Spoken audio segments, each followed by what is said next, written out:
A very energetic morning, everyone. I hope you all are fine. And after a long interval of time, I'm again back.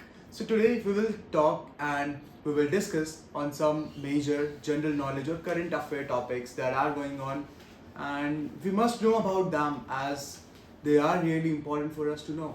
So let's begin with that. With that energy, let's start with the most important and most controversial topic, the judicial appointment. As we all know, earlier I made a video on appointment of judges and chief election commissioners.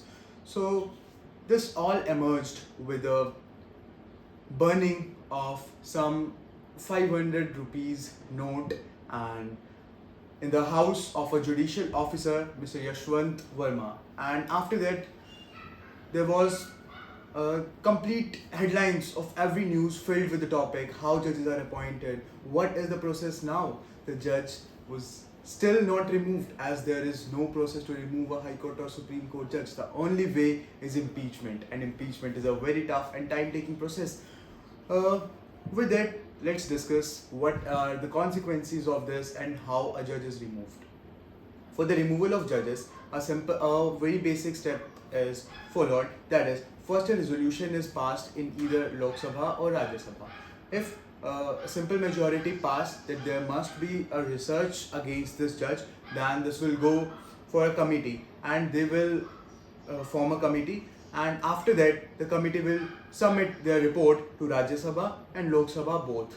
They need to pass it again with special majority. After that it will go to president, and then president will pass, then a judge will be impeached. This is very tough process, and in India till today not even a single judge is impeached. And in around 4 to 5 years ago, no, I think 10 years ago, a judge was there, and complete process was initiated. The report was submitted to Rajya Sabha for second time reading and passing it out. So at that time the judge resigned at the spot. So what to do now? You can't go in the court against the judge. He was not impeached. What is the process about that? Nothing. It's blank.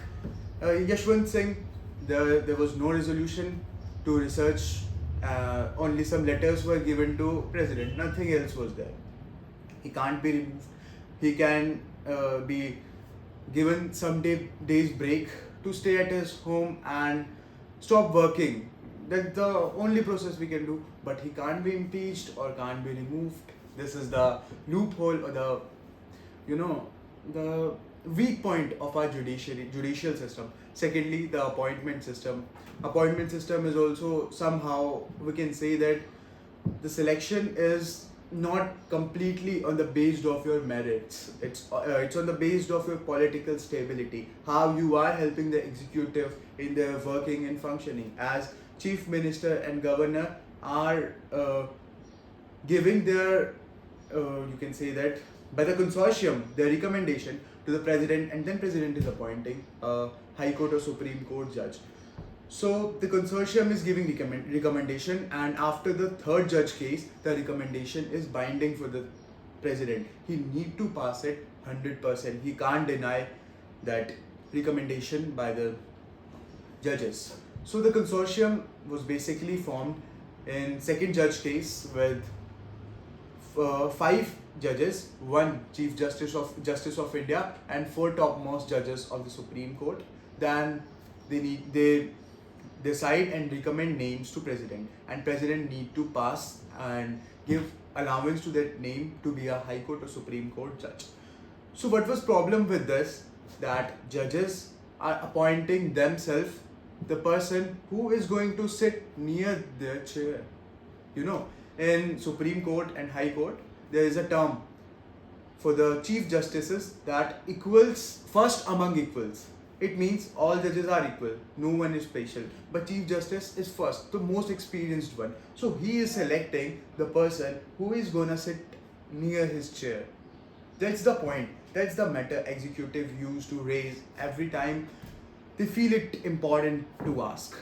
Then in 2014, the new government came and they see that there is a loophole in the system, and they decided to bring a National Judicial Appointment Commission, NJAC.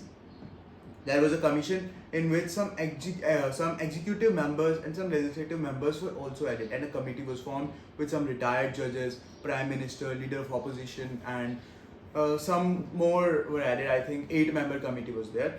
So Supreme Court put some points against it as SCARA, Supreme Court on record advocate organization, went to the Supreme Court and asked that this is not at all correct. Then Supreme Court gave its judgment in 2015 and they said that this is wrong and we are continuing for the consortium system. Till today, at today's date, on 27th of April, we are following the consortium system.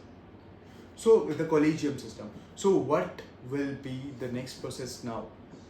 The next process, according to me, the best option is Indian Judicial Services. As there were some articles in the Hindu also, and our president also gave a speech about the Judicial Appointment Commission. So I hope this would be an important step, and like UPSC exam, there is a unified system. The High Court judges, Supreme Court judges will also be selected from the judges or the advocates who want to give the exam of Indian Judicial Services to be a High Court or Supreme Court judge. But there is a point that in IES or IPS officers, there are some social works or the tasks are not divided about their capability or all that. This very simple process. They can be trained in 1 or 2 years, but a judge need rational thinking, logical thinking, and perfect legal balance with his own thinking aptitude.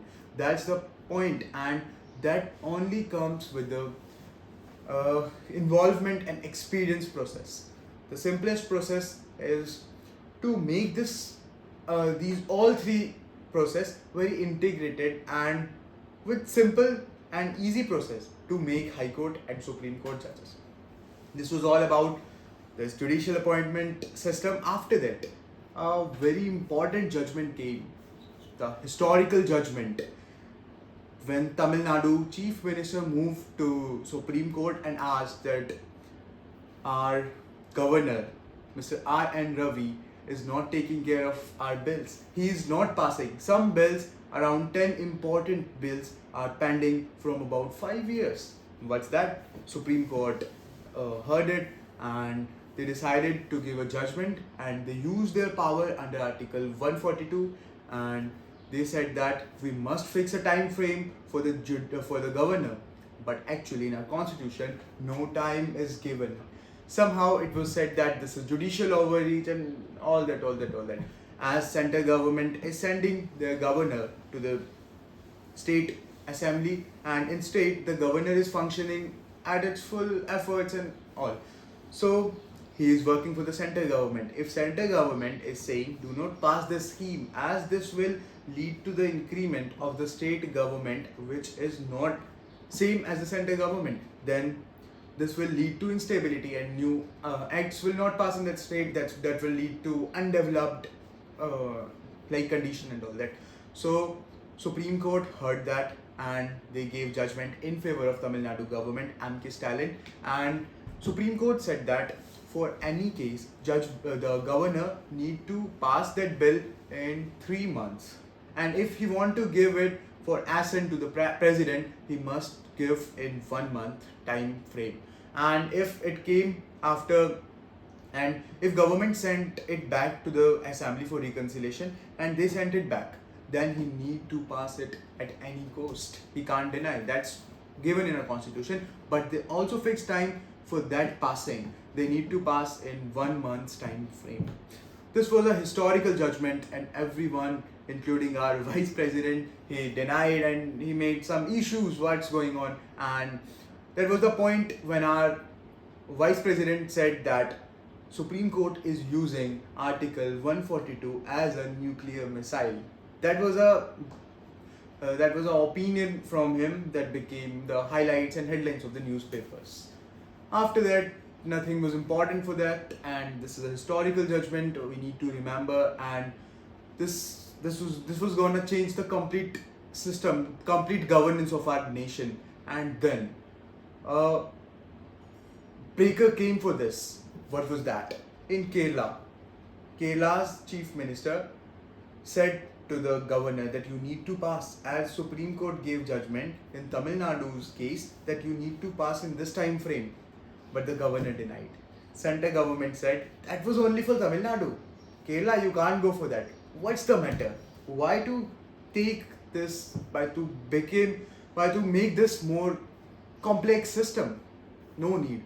They are saying, Kerala government is saying that you need to go to Supreme Court and pass another judgment for Kerala, and all the 28 states will go and pass, go and pass, go and pass. What the matter? Why is this type of instability going on? If Supreme Court is passing a judgment, this should be for all the states. This is a unified and common court of record for complete nation.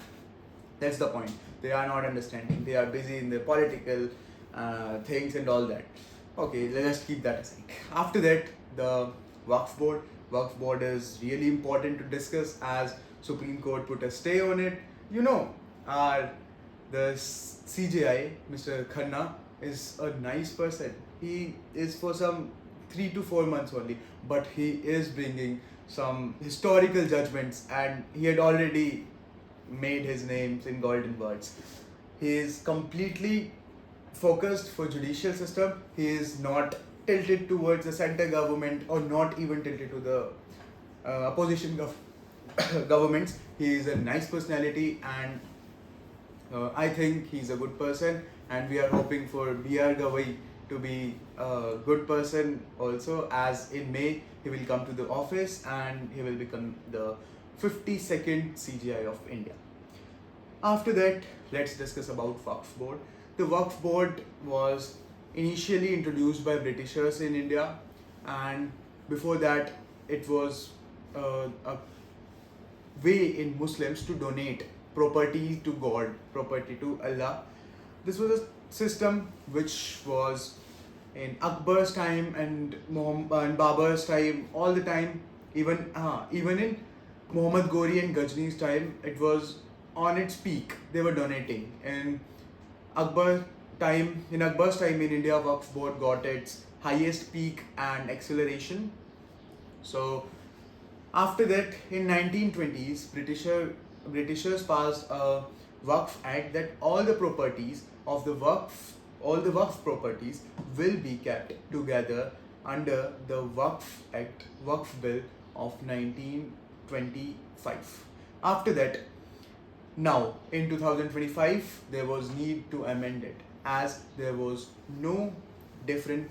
You can't go to any court. You can't go to any tribunal. There is only Waqf tribunal. They are their members. You need to ask them to get your property back. If they are claiming it Waqf property, it is Waqf property according to them, and it is justified by their tribunal. And sometimes it was also seen that religion conversion was seen as all Hindu Muslims can donate, so they forced to donate their land, and in Uttar Pradesh and Jharkhand, Chhattisgarh, it was most prominently seen. After that, we brought the Umeed bill by the center government, and our minority minister Kiran Rijiju presented it in the Lok Sabha, and they passed it finally after a joint parliamentary committee, that is the ad hoc committee, which is not permanent, a temporary committee which decides on that, all that. After that, Jagdambika Pal was the head of the committee. They passed it, and we got new Waqf unified act, that is Umeed, and it is a nice act as it has some really great provisions. What are those provisions? Let's discuss in brief. First of all, the property of Waqf will be maintained by the Waqf committee, and it will also have some non-Muslim members and some women representatives also. This was the point which made them to shout a lot.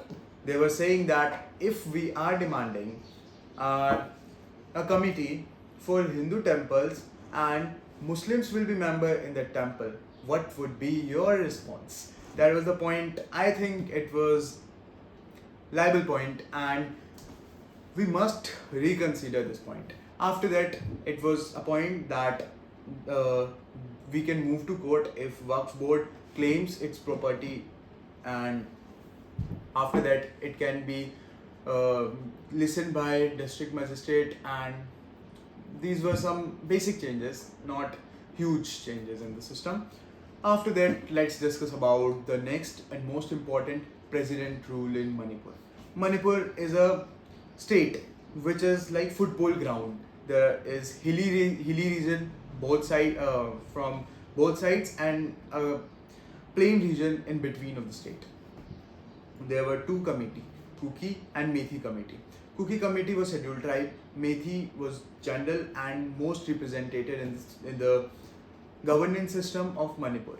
After that, there were some clashes between uh, both the tribes, as the chief minister of Manipur at that time, now he resigned as president rule is implemented. So he was from Methi committee, and court passed a judgment that you must go for reservation for Methi committee. And Kuki committee said, what's the matter? Why we need this type of reservation for them? They are overrepresented in the governance. They are living in the plain region. Their life is very easy. They are overrepresented in the government jobs. Still, why they need reservation? Why to increase the competition in our reservation by adding those who don't want the reservation? That was the point. And after that, they started clashes, and some incidents were seen of burning, and violence was going on in Manipur, and the situation became worse.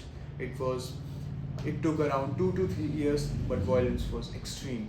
As in Manipur, BJP government was there, so they were trying to reduce the chance of implementing the president rule, as this is not good for the central government to implement president rule in the state in which they are currently ruling.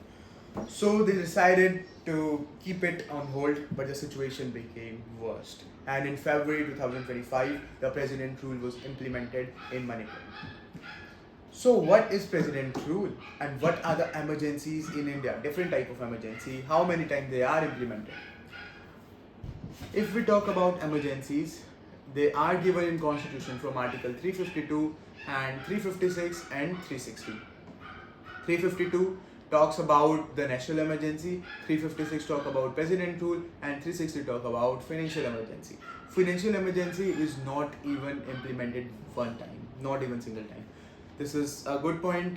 We are happy to listen that we are free from such emergency, as emergencies are related to the darkest phase of our constitution. So Article 352, which is not most activated, or not in use in this time currently, so it implemented only 3 times, 2 times during the war and 1 time by Indira Gandhi in 1976. That was the darkest phase of our constitution. He bought 42nd constitutional amendment and changed the complete constitution. It is also called the mini constitution, the 42nd Amendment Act. So after that, and let's talk about our president rule. President rule, when it was brought in the constitution, the assembly asked to B.R. Ambedkar, what the need for this? This would be not good, as the central government will try to remove the government from the state government, and this will be good for them. So this will lead to injustice for the votes that people gave to their party, the ruling party. So after that, what was the final decision? He said, Dr. B.R. Ambedkar said that this is only a dead letter. This will not be used in the constitution even once. This is a dead letter. We are just keeping it for very rare cases. But this is most overused, most hyperused, and most misused article. This is implemented around 130 times, more than 130 times. This is the darkest point of our constitution. Why the central government is implementing the president's rule. So before moving further, let me share a very, very important case or condition with you. In 1976, when Congress government lost after they implemented the emergency, elections were held, and they lose the election after emergency. So the government came of P.V. Narasimha. P.V. Narasimha Rao, what he did, he said that it is given in constitution that president rule must be implemented in case of government machinery failure. So he put that point forward and said, we are in the center government. Papa, isko niche rakh do. We are in the center government, and we can change the constitution. We can put the president rule in any state, as they are not governed by us. They are governed by Indian National Congress. What's the point? Just think about it. They are governed by Indian National Congress, and we are different party. We are Janata Party, and people are voting to us on a large scale. So we are elected on the country level. So why on the state level Indian National Congress is working? This was the point given by them, and they said we are implementing president rule as there is the government machinery failure, and they implemented president rule on all the state where Indian National Congress rule was there.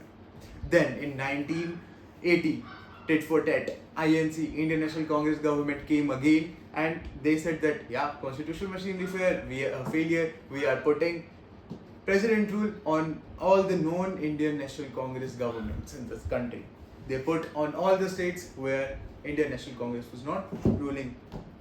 Now, a very historical judgment came of B.R. Bamai, and it was a really important case, as he gave his judgment. Supreme Court gave the judgment that some different criteria are there when the president rule may be implemented or when it will not be implemented. It divided it into two streams, and he said that the cabinet will ask from Supreme Court before implementing of the president rule in any state. They must take assent from the court, High Court or Supreme Court respectively. So this was a really important case, and after that the complete process was going on. In Manipur, Manipur is the state where maximum times president rule is implemented. Still it is going on. In West Bengal the condition is very bad. It's worst, and their communal rights are going on, Hindu Muslim and all that, and government is talking to implement president rule there also. So let's see what would happen after that. Next and most disgusting thing that happened in Pahalgam, the attack by the terrorists of the opposition front of Lashkar-e-Taiba. It is terrorist government, which is terrorist organization which is going on, and they are causing a lot of loss to many Asian nations. So what happened? Pahalgam, also known as mini Switzerland of India. It is a place which is very beautiful, and to keep its glory alive, there is a provision that no road is built at that hill. You need to go barefoot or by a horse. So some terrorists put and used that thing as their own privilege. They went there. It was not possible to provide some aid to the people of the region, so they decided to kill people there. They killed around 29 to 30 Indians and foreigners and tourists also.